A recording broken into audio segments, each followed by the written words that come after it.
Il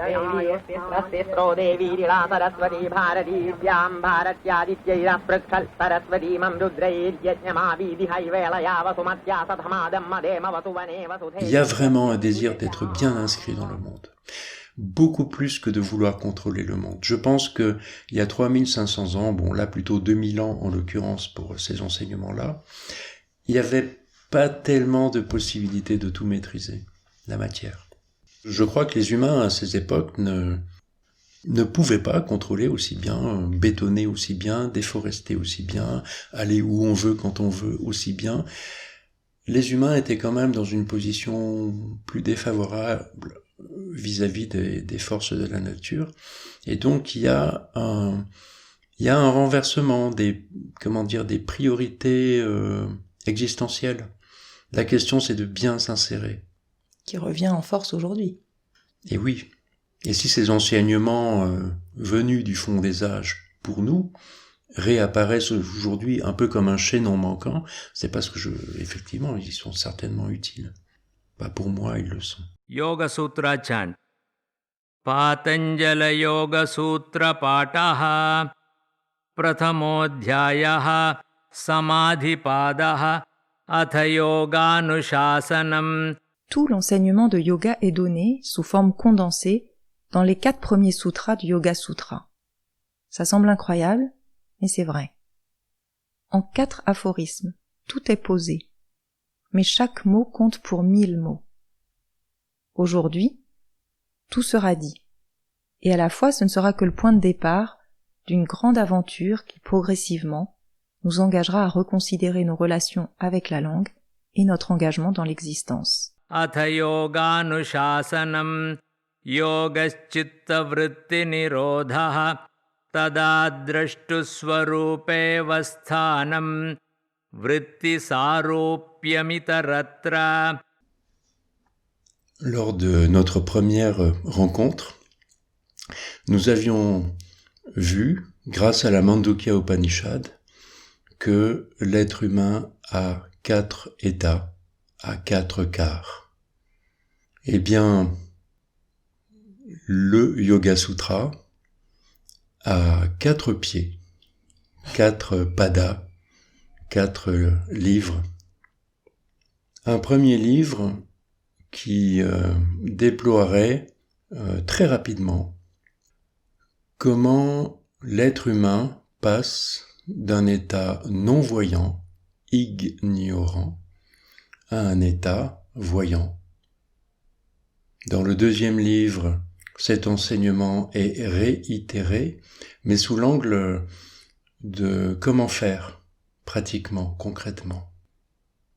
Dans le troisième livre, cet enseignement est réitéré, mais sous l'angle de où est-ce que ça nous mène, de voir, de connaître. Et dans le quatrième livre, on nous prévient qu'à tout moment, notre beau système d'y arriver peut s'effondrer, se retourner. J'ai toujours hésité à dire le Yoga Sutra ou les Yoga Sutras. Yoga, c'est le verbe ou le participe passé joindre, réunir. Il y a aussi une tendance dans les racines du sanskrit à parler d'effondrement ou d'arrêt. Ok. Mais sutra, c'est un fil, mais c'est aussi une suture. Et ça, la suture, en français, on l'entend bien. Il y a le fil d'un enseignement qui se déploie, et il y a autant de sutures que de perles à un collier. Des sutras, il y en a 194 dans les 4 padas dont je parlais tout à l'heure. C'est rien. À la louche, une cinquantaine 4 fois. Atha yoganushasanam yogaschitta vritti nirodhaha tada drashtu swarupevasthanam vritti saropyamitharatra. Je voudrais aussi ajouter que ce ou ces Yoga Sutras est un des 6 point de vue sur les 1100 ans de tradition antérieure. Cet enseignement va de pair avec un autre qui s'appelle Samkhya Karika et qui a pour objet de montrer la nature des choses, leur structure, leur composition, et avant tout de montrer cela pour l'être humain. Au centre des 194 sutras des Yoga Sutras, il y a un résumé des 8 membres de yoga, c'est-à-dire un hyper résumé en 8 points qui nous rappelle l'ensemble de l'enseignement. Dans les Samkhya Karika, dont l'objet est de nous montrer la structure des choses et notamment la structure de l'être humain, puisque nous sommes des êtres humains et que la parole telle que nous la pratiquons est un truc d'être humain. Au centre du Samkhya Karika, il y a aussi un hyper résumé en 25 tattvas, en 25 éléments, qui soient à eux seuls une porte d'entrée afin de ne rien oublier de comment nous sommes faits. Ces deux enseignements, Yoga Sutra et Samkhya Karika, ont toujours été donnés ensemble, ils font une paire.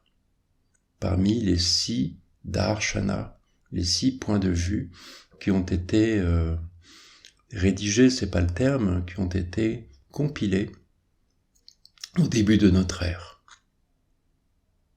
Donc vous voyez, avant même que je commence à vous montrer le départ de cet enseignement, je voulais faire apparaître une structure générale.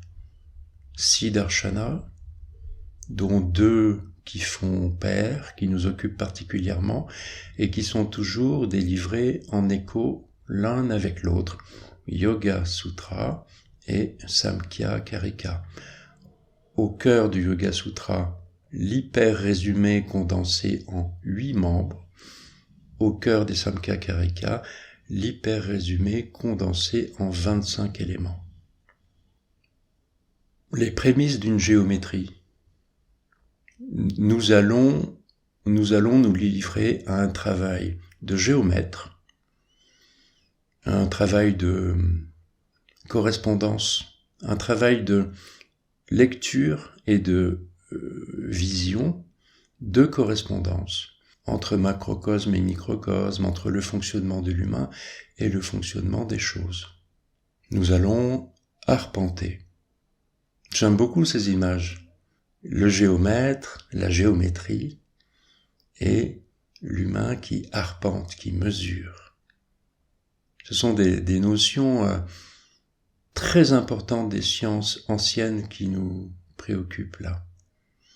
Avec cet état d'esprit de géomètre et d'arpenteur, nos anciens ont arpenté la nature, comme elle est, la nature chaotique.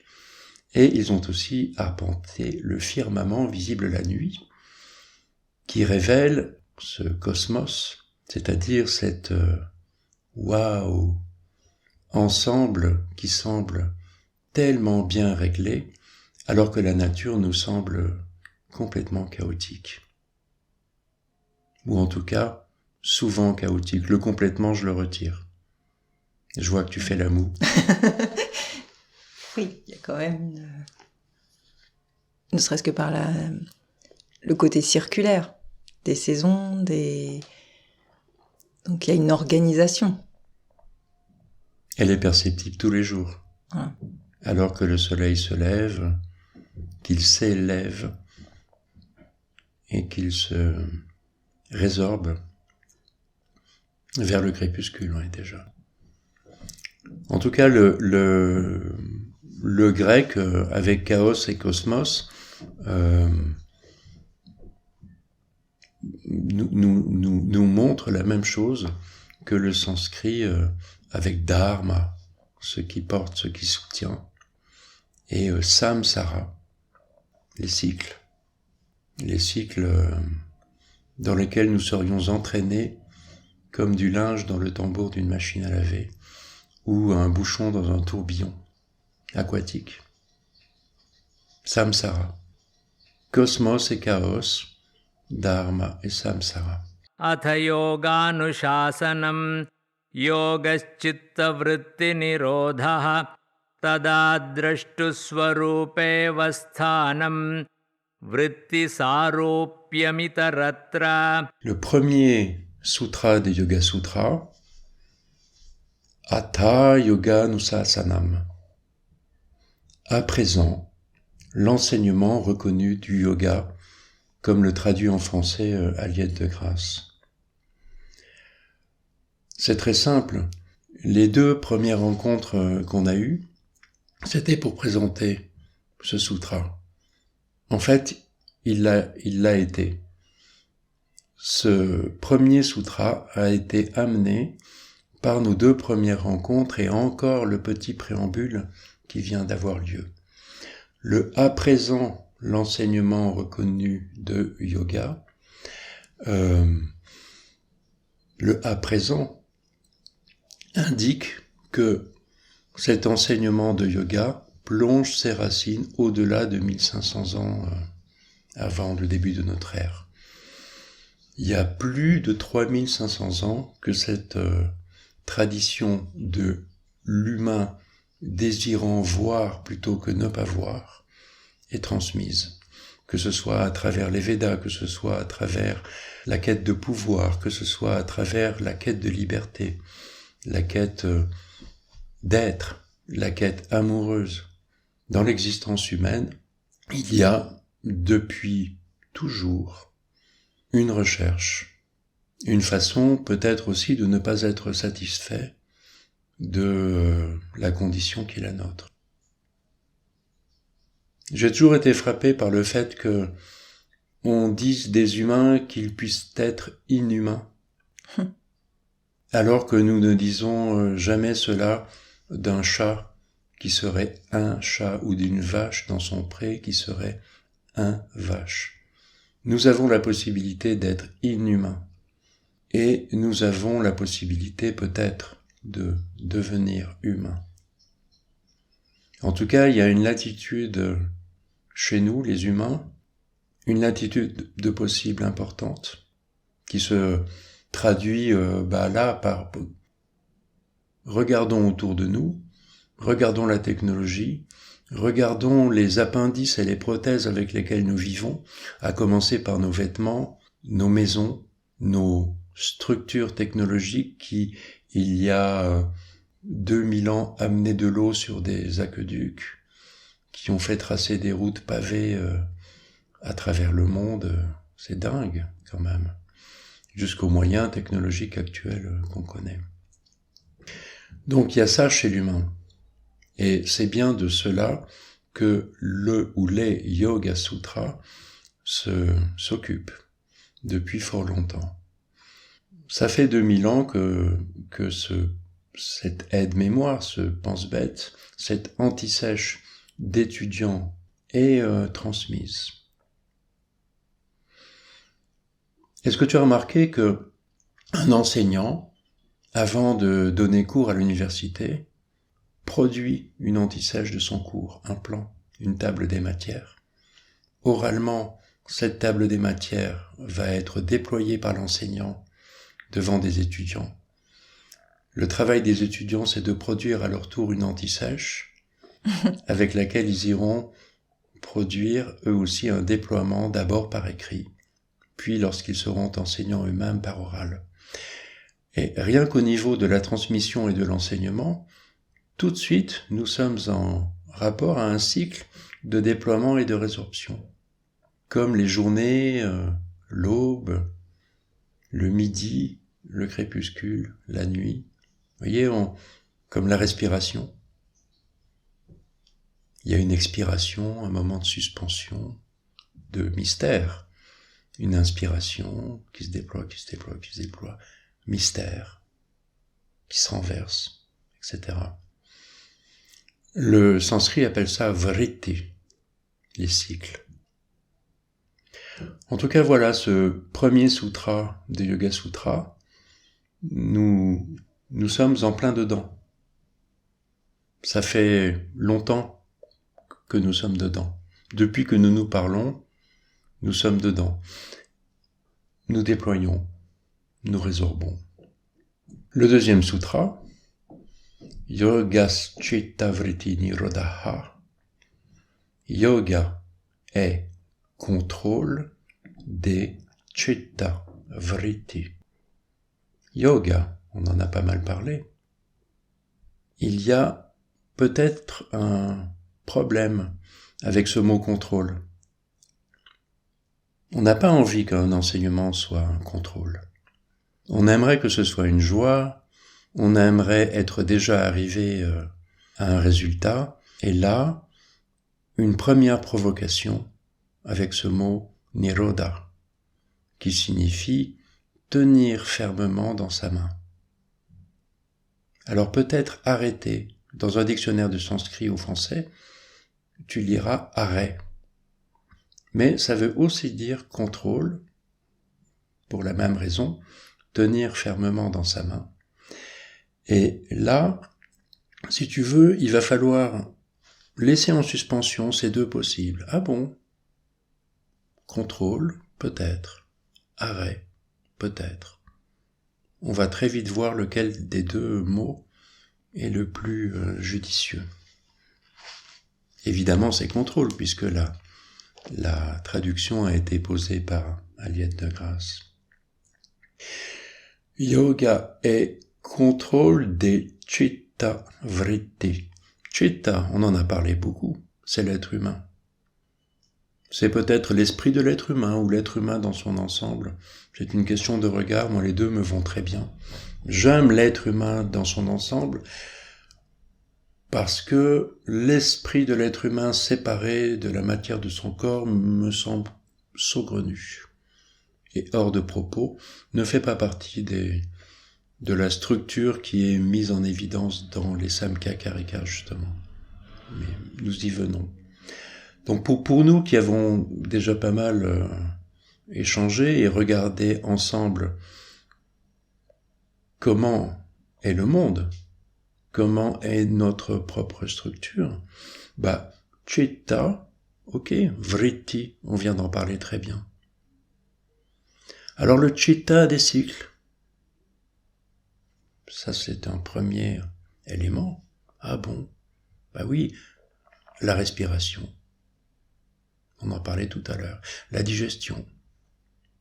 Ingérer des choses. Transformation intérieure. Quelque chose en nous crée les cellules de notre corps dans leur complexité en utilisant les choses que nous avalons. Je trouve ça dingue. Tu peux avaler des pizzas et du coca. Une intelligence interne produit des cellules de nez, de pied, de cœur, d'œil. C'est dingue.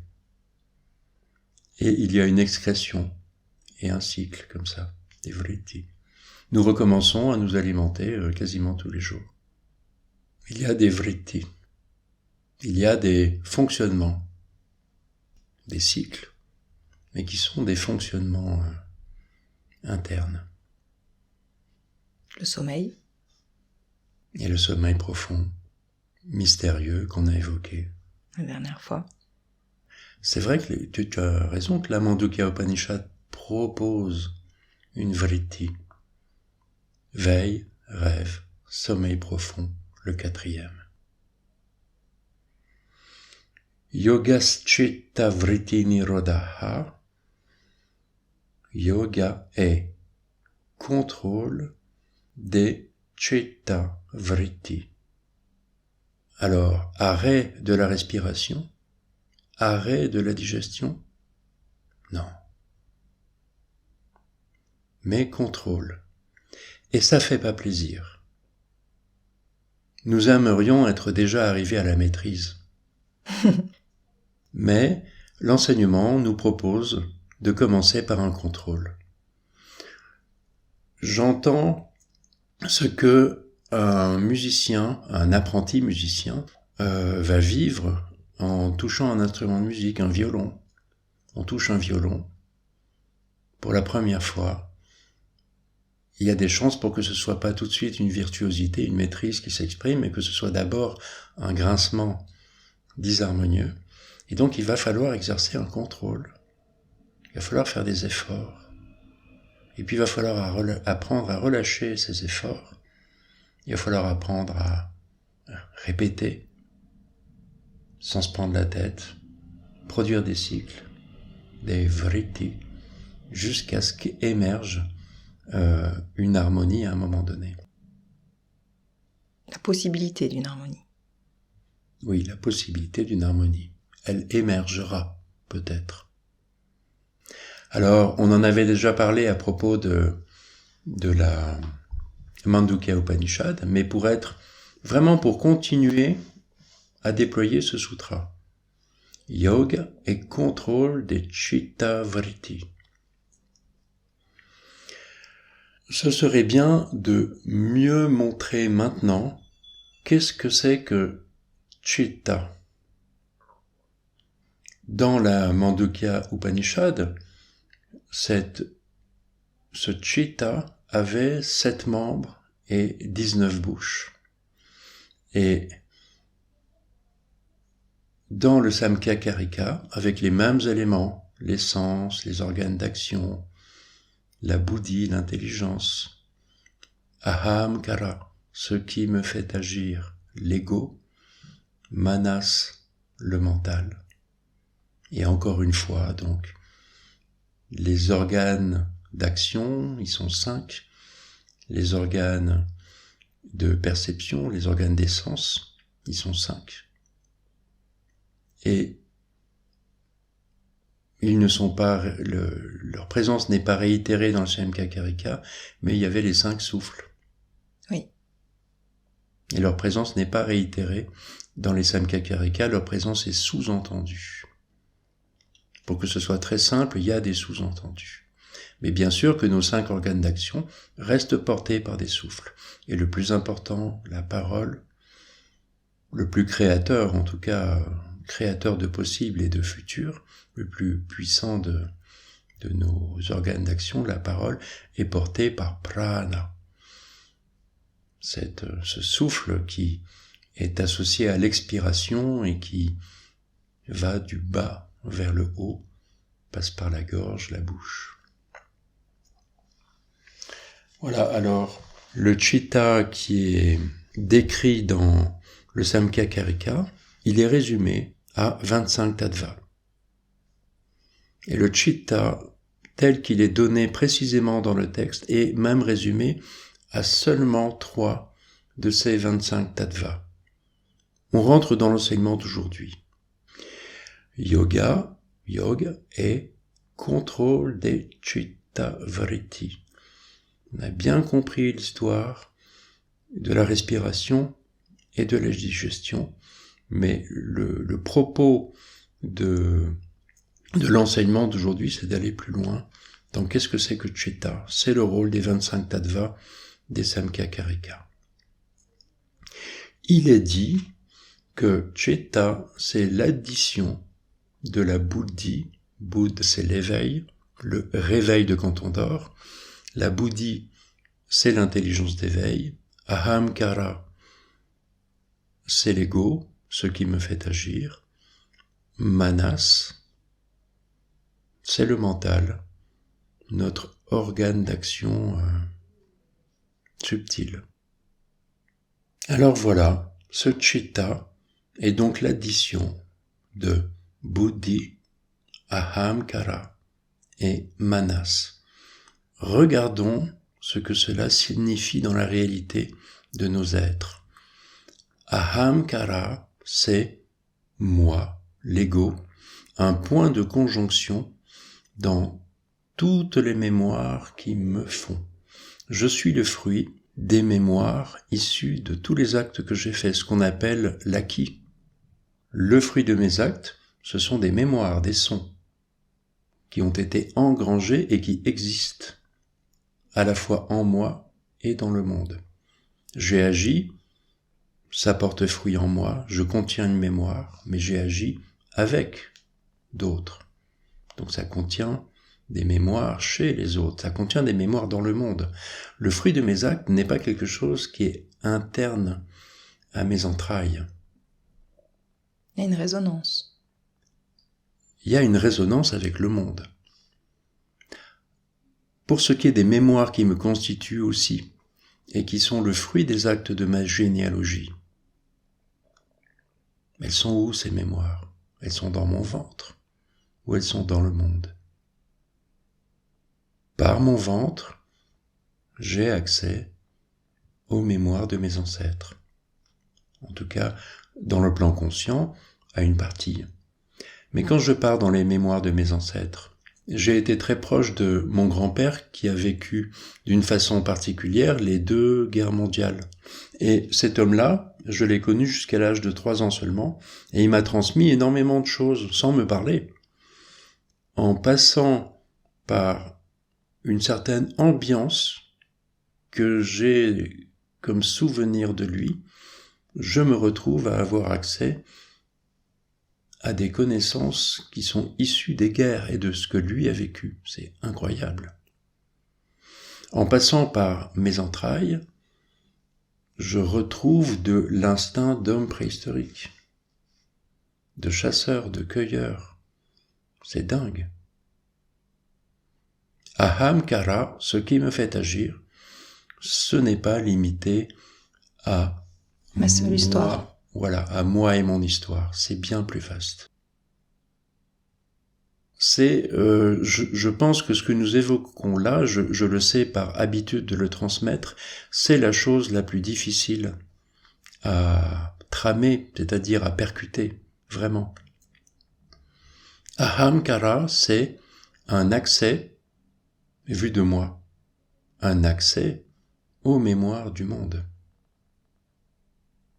Oui, mais là, ça nous ramène à ce qu'on disait, je crois, à la première rencontre, que dans la pensée occidentale, on est individu et on se pense comme isolé. On a du mal à prendre en compte ce réseau extrêmement fin et immatériel, justement, qui nous relie à tout ce qui est. Je me dis que peut-être ce que tu viens de nommer pensée occidentale serait plutôt pensée moderne ou peut-être même pensée postmoderne. Il me semble que nos anciens ne pensaient pas forcément exactement comme ça. Faisant partie de cette aventure des enseignements du yoga, fait partie une aventure qui consiste à plonger vers nos racines, dans le temps, à explorer ça.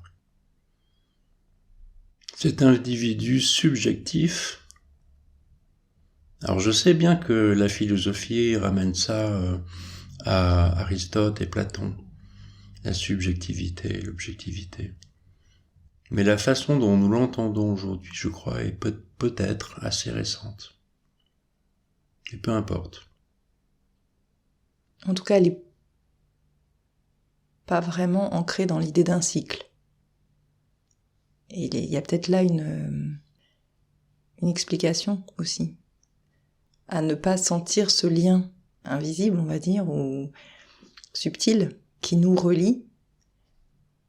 Est-ce que cet aveuglement ou cette ignorance n'a pas un lien avec le fait de ne plus être ancré dans un cycle? On est pris dans des mouvements incessants, mais qui n'ont pas la structure, ou qui ne sont pas tant pensés que ça en cycle. C'est-à-dire que nous sommes pris dans un tambour de machine à laver qui tourne, mais nous ne voyons pas les cycles. Voilà. C'est ça, oui. Et c'est exactement ça que le sanskrit appelle samsara. C'est le fait d'être pris dedans. Et cette voie des enseignements de yoga consiste tout simplement à voir ce qui est ma structure, déjà. Lorsque ma structure est vue, quelque chose de l'enfermement dans le samsara, dans le tourbillon, s'effondre. Parce que je vois ce qui se passe. Et donc ce nirodha, dans le deuxième sens, dans le sens de l'arrêt, peut-être même de l'effondrement, intervient. Il y a quelque chose, lorsqu'une structure non vue est vue, il y a une illusion qui s'effondre. Une rupture, une pause, peut-être un temps d'arrêt. Peut-être pas un arrêt définitif, mais au moins un... Et c'est bien ça que nous vivons, des instants d'effondrement de notre fonctionnement habituel. Une œuvre d'art, une discussion avec un ami où tout à coup on se sent proche, on se sent vu, on se sent aimé. Ça fait un waouh. Et ce qui préoccupait l'espace mental, ce qui préoccupait disparaît, s'effondre. Un lien avec l'océan face à lui, ou à l'espace permis par la montagne. Dans la montagne, on voit l'espace, comme si on n'était pas toujours dedans. Mais le fait de le voir, hop, on sort de notre samsara. Et ce sont des instants. Yoga est contrôle des chitta vritti. Mais reprenons cette étude plus particulière de ce qui est entendu par la structure de chitta dans l'enseignement des Samkhya Karika, résumé aux 25 éléments, aux 25 tattvas. Il y a donc un chitta qui est fait de 3 aspects. Il y a une intelligence en son cœur, buddhi, qui est en lien à Atman, on l'a déjà vu. Il y a ahamkara, vertigineux. Je suis un point de conjonction des mémoires de l'humanité tout entière. Et nous sommes tous les deux des points de conjonction de la même trame. Et assez proche. Oui. Nous sommes français, nous vivons à la même époque. Et en plus, on se retrouve à discuter comme ça dans une pièce. C'est dingue. Il y a vraiment de la conjonction proche. Mais nous avons accès à l'entièreté des mémoires de l'humanité. Alors, pas dans un plan conscient, on n'a pas accès à tout. Mais en théorie, oui.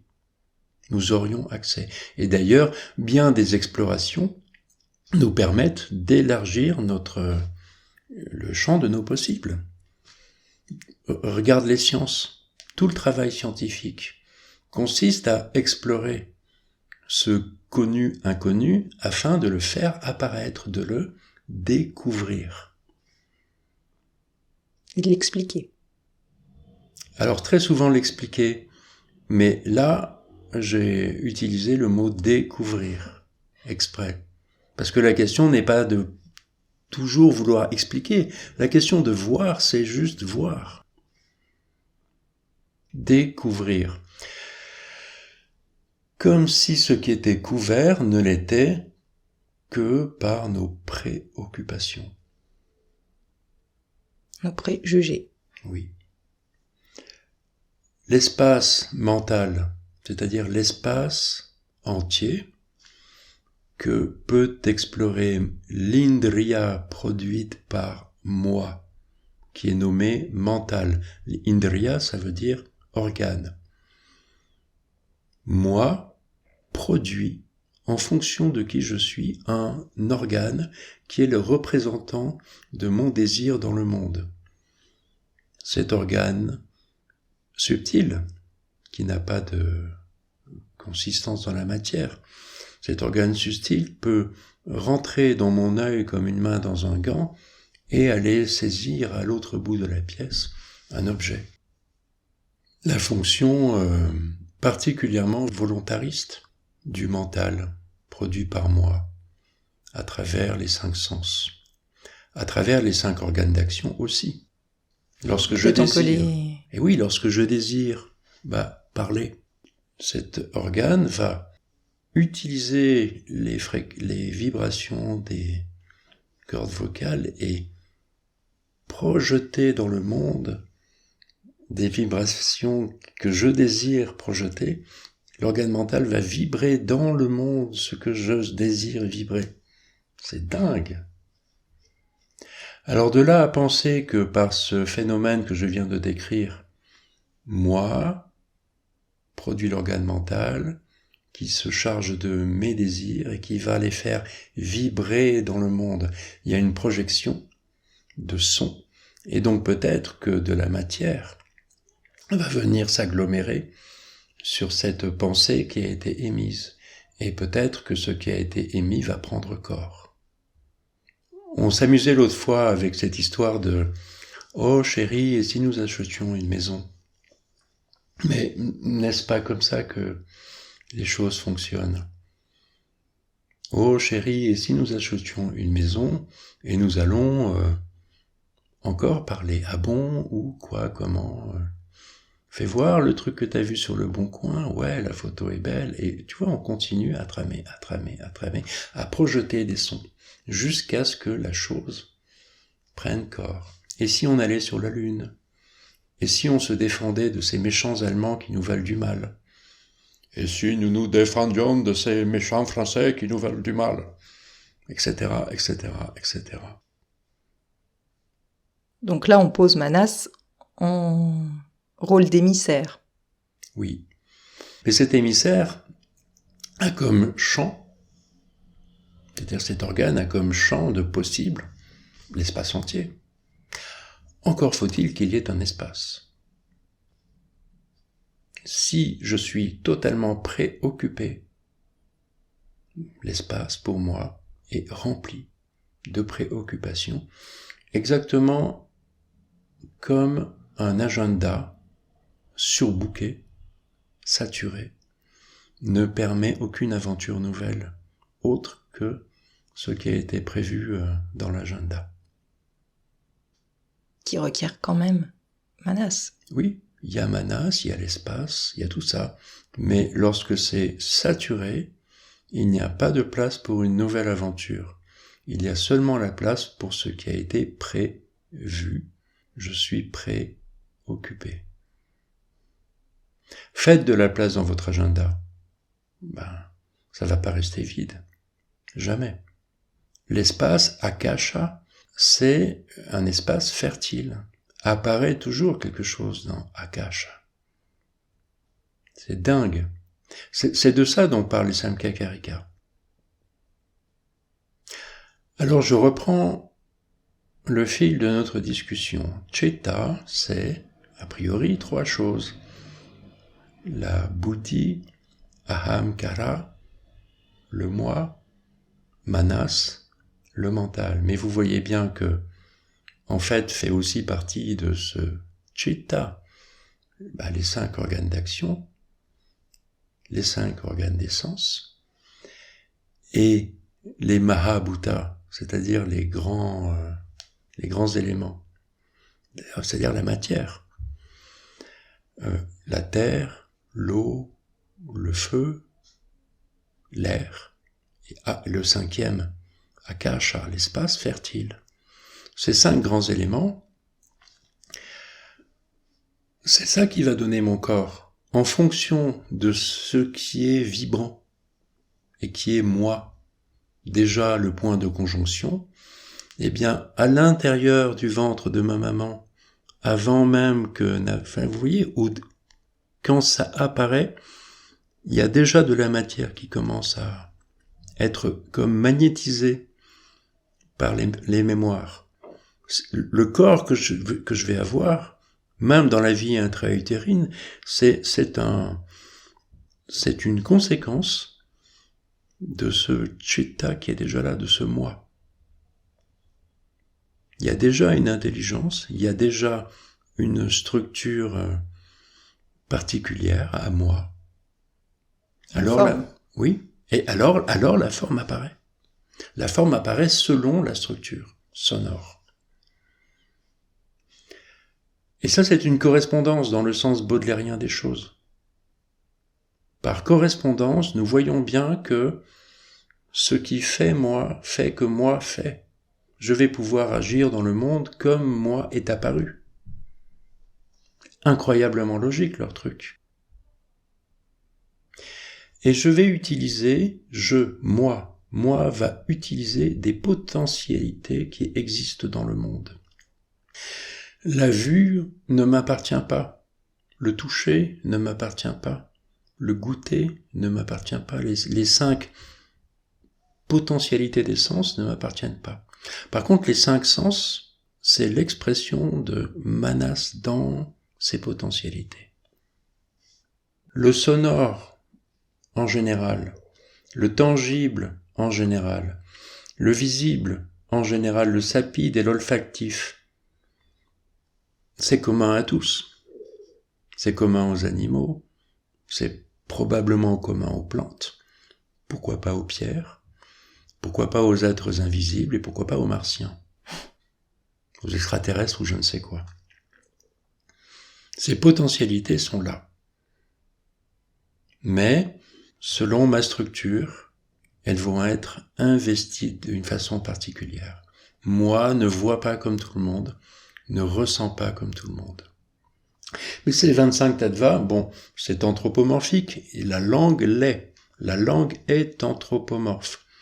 Donc le produit de la langue, les enseignements humains, c'est normal qu'ils soient anthropomorphiques, il n'y a pas de problème avec ça. Mais on a le droit aussi de parler du monde. C'est une façon justement de bien s'y inscrire. Cette question du Sankhakarika, voilà, il y a vraiment un désir d'être bien inscrit dans le monde. Beaucoup plus que de vouloir contrôler le monde. Je pense que il y a 3500 ans, bon là plutôt 2000 ans en l'occurrence pour ces enseignements-là, il n'y avait pas tellement de possibilités de tout maîtriser, la matière. Je crois que les humains à ces époques ne pouvaient pas contrôler aussi bien, bétonner aussi bien, déforester aussi bien, aller où on veut quand on veut aussi bien. Les humains étaient quand même dans une position plus défavorable vis-à-vis des forces de la nature. Et donc, il y a un renversement des priorités existentielles. La question, c'est de bien s'insérer. Qui revient en force aujourd'hui. Et oui. Et si ces enseignements venus du fond des âges, pour nous, réapparaissent aujourd'hui un peu comme un chaînon manquant, c'est parce que effectivement, ils sont certainement utiles. Pour nous, ils le sont. Pas pour moi, ils le sont. Donc là, pour résumer ce que je viens de développer, c'est simple. Il y a 5 jnanendriya, les sens. Jnana, la connaissance. Indriya, l'organe mental. L'organe. Karmendriya, il y en a 5 aussi. Karman, l'acte et son fruit. Le verbe faire, faculté d'action. Il y en a 5. Les grands éléments, les Mahabhuta, il y en a 5. Et les Tanmatra, les qualités sensibles théoriques, générales, il y en a 5 aussi. Donc en fait, il y a 20 produits de moi. Ce sont des produits de Chitta, tout ça. C'est produit par Chitta. Enfin, les 5 organes d'action, les 5 organes du sens sont directement produits par Chitta, et les Tanmatra et les Mahabhuta sont des composantes de Chitta. Donc dans notre décompte, nous en sommes à 23. Il ne manque que le mystère. Le mystère de la vie en nos cœurs. Et que pour que tout ça soit possible, il faut que nous soyons Chit, avant d'être Chitta. Chit, l'étincelle de vie en nos cœurs, qui fait ce déploiement de Atman, qui fait ce déploiement de la Buddhi, qui fait ce déploiement de Ahamkara, qui fait ce déploiement du mental dans l'espace, et nos capacités de recevoir une information ou d'aller la chercher, d'agir dans le monde ou de ne pas agir. Eh bien, les enseignements nous parlent de Purusha, le connaissant, et de Prakriti, un drôle de mot. Il y aura un couple, Purusha et Prakriti, un couple mystérieux qui dans le Rig Veda, tient une place très importante pour montrer l'essence de la vie, de l'apparition des choses et des êtres. Purusha, c'est l'être. Purusha, c'est aussi le nom de l'être humain. Mais Purusha, c'est aussi le nom des dieux, les divinités qui se tiennent en équilibre entre ce qui est invisible, là où réside Purusha et Prakriti, au-delà de ce que je peux toucher par mes sens. Au-delà, il y a le mystère. Et ce mystère est nommé Purusha, l'être, Prakriti, le Karman, c'est ce qui fait agir. Et c'est drôle parce que Prakriti, ça ressemble à Ahamkara. Il y a comme une correspondance entre Ahamkara, ce qui me fait agir. Au centre de Ahamkara, il y a Karman, c'est-à-dire l'acte et son fruit. Et dans Prakriti, il y a la même racine, Karman, Kri en sanskrit, un K et un R avec un petit point en dessous. Ce Karman, avec le préfixe pra, c'est ce qui va permettre qu'apparaisse quelque chose. C'est ce qui va permettre qu'apparaisse un prédonné, un chit en mon cœur, puis un atman, la buddhi, ahamkara, le mental, mon action dans le monde. Je vous disais tout à l'heure que je sais par expérience que intégrer cette réalité de moi, il y a un moi cosmique en fait. Alors cosmique à l'échelle du cosmos, pas vraiment, mais il y a un moi fruit de l'humanité, point de conjonction de l'humanité. Et c'est pas facile à voir. Et ça demande du temps, ça demande à être maturé, infusé, ça demande à être tissé dans nos représentations. Il y a une façon c'est ce que nous faisons en ce moment. C'est pour ça que je parle lentement. Je parle lentement parce que je sais qu'il y a besoin de créer des couples entre des choses qui sont désignées et des mots. Et nous avons des habitudes de nos langues maternelles. Le rôle des enseignements, le rôle de la langue sanskrite, c'est de créer des couples, réalité, mot, forme, mot, nama, le nom, rupa, la forme, nama rupa, la représentation. C'est ce travail-là que nous sommes en train de faire. Et pour ce qui est de l'au-delà, pour ce qui est en dehors de notre champ de perception, eh bien, c'est très compliqué finalement d'arriver à toucher ce qui n'est pas vu. Et ça prend vraiment du temps de se questionner, en fait, et de dire, ah bon, il y a une part de confiance, si tu veux, dire que au-delà, il y a Purusha et Prakriti, c'est bizarre. C'est pas dans nos représentations tout à fait habituelles, mais il y a ça. Purusha, c'est l'être. Et cet être est sans qualité. Au-delà, il n'y a pas de manifestation. Au-delà, il n'y a pas tout ce que nous vivons. Au-delà, il y a l'être. Sans manifestation, sans qualité. Un principe de vie. Un drôle de truc. Un rien, sinon qu'il est. Comment entrer en relation avec ça? Ça prend du temps. Et cet être, vous voyez, tu vois bien que ce Purusha ne fait pas le monde sans qualité, sans désir. Il ne se passe rien. Et pourtant, il est connaissant. Ouais. Il voit.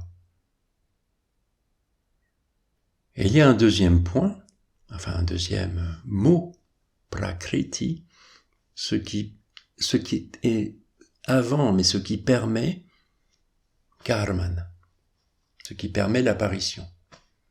Alors voilà, il y a un couple. Il y a un couple étant, être étant, et une sorte de dynamique qui fait apparaître. Eh bien, la rencontre, l'alchimie entre ces deux mots, ces deux sons, ces deux peut-être réalités. Force. Pour Prakriti, il y a cette question de force, de puissance. Le shivaïsme appellera Prakriti Shakti, la puissance, plus tard. Mais là, pour le moment, c'est Prakriti seulement. Et donc, force, oui, mais l'autre là, Purusha, même pas. D'une certaine façon, c'est une force, même si elle n'est pas... Comme l'inertie est une force. Exactement. Il y a quelque chose comme ça. Une présence. On cherche des qualificatifs, là, on cherche tous les deux. Purusha, le même nom que l'être humain et le même nom que les divinités. Les divinités sont des Purusha. Purusha a 7 membres, dont nous parlions la dernière fois. En tout cas, il y a une alchimie qui fait que ça apparaît. Chit, Atman, Buddhi, Ahamkara, Manas et tutti quanti. Samsara, Dharma, ce qui porte, Cosmos. Tout ça est raconté en 25 mots. Trop fort. Chitta, c'est tout ça, mais en fait le monde, c'est tout ça. Donc mettant en valeur qu'il y a quelque chose qui préexiste, en fait. Purusha et Prakriti. Et dans nos vies, l'histoire de cette trame, puisqu'on est toujours sur les deux plans. Je prends sur moi de dire, enfin de poser, je le prends sur moi. C'est pas vraiment dans l'enseignement directement. Je prends sur moi de poser que il y a Akasha, l'espace des possibles, et qu'il y a Kama, le désir. Et je prends sur moi de poser que Akasha, ça représente très bien Purusha. Pas vraiment l'être, mais sans cet espace, rien va être possible. En fait, pour que le monde apparaisse, il y a Purusha, l'être étant, sans désir, sans qualité. Prakriti qui, dirait-on, est pur désir. C'est quelque chose à dire. La Shakti du shivaïsme. Pur désir. C'est la puissance désir pour tout le monde. Et ce Purusha va habiter. Ou être habité. Et ben voilà. Alchimie, on ne sait pas qui habite qui, mais ça fait le monde. Donc je prends sur moi d'introduire ces deux mots, Akasha, l'espace fertile, et Kama, le désir. Et c'est une évidence. Donc voilà, il se passe quelque chose. On passe d'un non-monde, de l'au-delà, à le monde qui apparaît. Alors, dans le mouvement inverse, alors ça c'est l'apparition. L'alchimie de Purusha et Prakriti produit une apparition, sattva. Du visible. Oui, ce que nous appelons le visible, le monde quoi. Et il y a un mouvement inverse, c'est de partir du visible et de dire mais qu'est-ce qu'il y a dessous, qu'est-ce qu'il y a dedans? Et ça c'est la résorption, c'est le phénomène inverse de l'apparition que nous venons de faire, attention. Nous venons de le faire, j'insiste. Cette résorption dans Purusha Prakriti. Ah oui, l'espace. Ah oui, le désir. On ne le voit pas tout ça. On est pris dans l'existence. Ces questions d'espace tellement importantes, parce que l'espace est fertile et qu'il faut s'en occuper de l'espace. Dans notre agenda déjà, mais dans nos désirs aussi. On vient de faire une vritti là. La vritti. Oui. Et ça fait écho à ce que tu disais tout à l'heure sur l'arpenteur. C'est ce que nous faisons. Yogascitta vritti nirodha. Yoga est contrôle des citta vritti. En ce cas, s'établit le voyant dans sa véritable nature. Autrement, c'est l'identification au vritti. J'espère que c'est clair. Je cite les 2 sutras après les avoir montrés de mon mieux. Alors ces 4 premiers sutras des Yoga Sutras représentent l'intégralité de l'enseignement. Là, nous venons de boucler une boucle, effectivement, dans les 25 tattvas, mais aussi dans cette lecture, ce déploiement de ce qui était résorbé dans 4 sutras. Tout ce que nous venons de dire depuis notre premier instant de rencontre, c'était l'enseignement de yoga qui a été intégralement donné. Tout a été dit, tout a été posé, tout a été déployé. C'est fini. Yoga est contrôle des citta vritti. En ce cas, s'établit le voyant dans sa véritable nature. Autrement, c'est l'identification au vritti, le samsara. Le voyant en notre cœur, on a compris. Purusha, Atman, la buddhi, cette intelligence qui se construit autour de Atman. Et au-delà, Purusha Prakriti. Cette intelligence, par exemple, pour qu'il y ait une intelligence, ce n'est pas Purusha. Purusha est le voyant. L'intelligence, c'est beaucoup plus complexe. C'est la déesse. Ce qu'on appellera plus tard la déesse. Voilà, avoue que c'est étrange, un enseignement de 194 sutras qui se termine au 4e sutra. C'est une drôle d'idée, mais tellement efficace. C'est-à-dire qu'à la fin de l'introduction, tout a été dit. Oui, mais dans une dissertation aussi. C'est pas tellement particulier aux enseignements de yoga, mais là, ils ont poussé le bouchon structurel très loin. C'est vrai que tout a été dit. Et je ressens déjà quelque chose de superflu dans le déploiement que nous avons permis là. Tout ça pour ça. On n'a pas parlé du titre de ce livre. Samadhi Pada. Ah oui. Samadhi, c'est la structure du mot, c'est la même que dharma. C'est ce qui porte en fait. Dharma, c'est cette structure parfaite que nous voyons au firmament dans le disque cosmique, quoi. On voit cette organisation en levant notre tête vers les étoiles et par correspondance, nous ressentons que à l'intérieur de la matière, c'est la même roue cosmique qui tourne dans les cellules, les atomes, etc. Ça c'est la science le prouve là depuis le XXe siècle, mais en fait c'est ce qu'on sent, c'est ce qu'on ressent. La science postmoderne est allée prouver ce que l'humain ressent depuis toujours, prouver avec les preuves d'aujourd'hui, mais la clairvoyance aussi est une preuve à un autre niveau. Samadhi, c'est en référence donc à ce ce qui porte de dharma.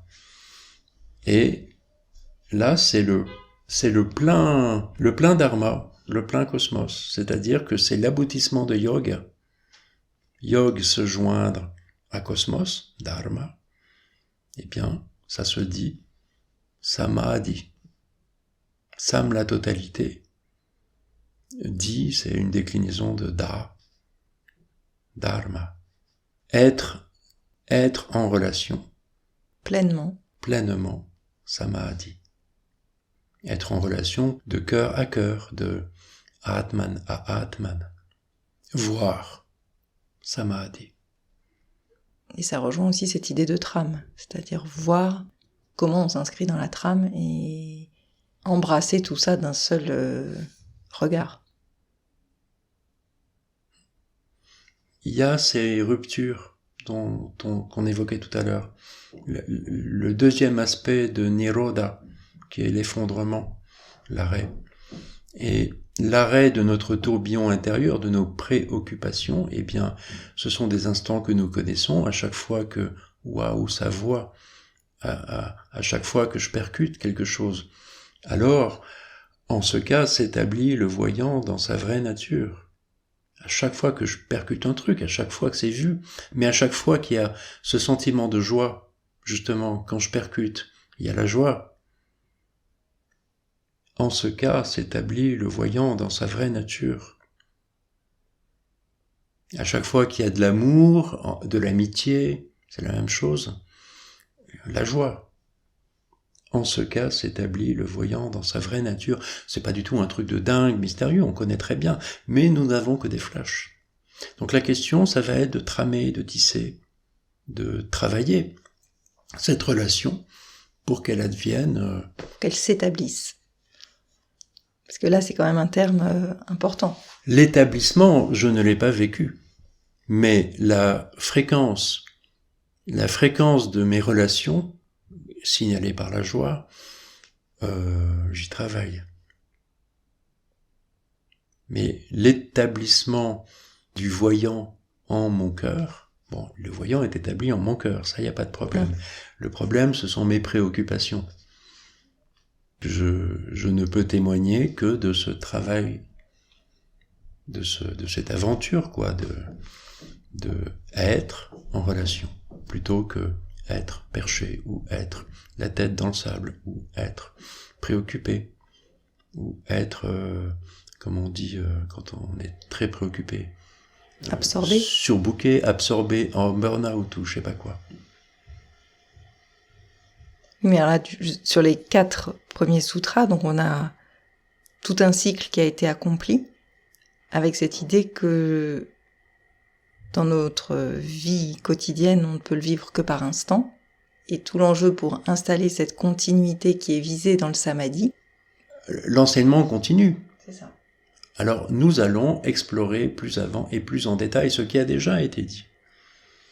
Au cas où tout n'ait pas été vu, eh bien, il y a un déploiement en forme d'arborescence. Chacun des mots que nous avons posés jusqu'à présent va être déployé encore.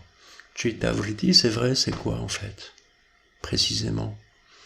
Eh bien, dès le 5e sutra, s'ouvre, du 5e au 11e, s'ouvre une sorte de paragraphe où l'enseignement, ce fameux Patanjali, qui n'est pas un auteur ou quoi, c'est Patanjali, cette patte, c'est le fait de tomber, c'est-à-dire que un avatar divin, donc là un avatar d'un dieu Vishnu, un avatar tombe, pat, le son est génial, Patanjali. Anjali Mudra, c'est le fait de joindre les mains devant le cœur. Patanjali, donc un personnage mythique dont le nom a été posé sur un travail collégial de sages un peu pendant le début de notre ère. Voilà. Et donc cette histoire de Chitta vritti, c'est l'objet d'un petit paragraphe. Ce petit paragraphe, de 1.5 à 1.11, nous l'étudierons la prochaine fois. Voilà, il y a un déploiement.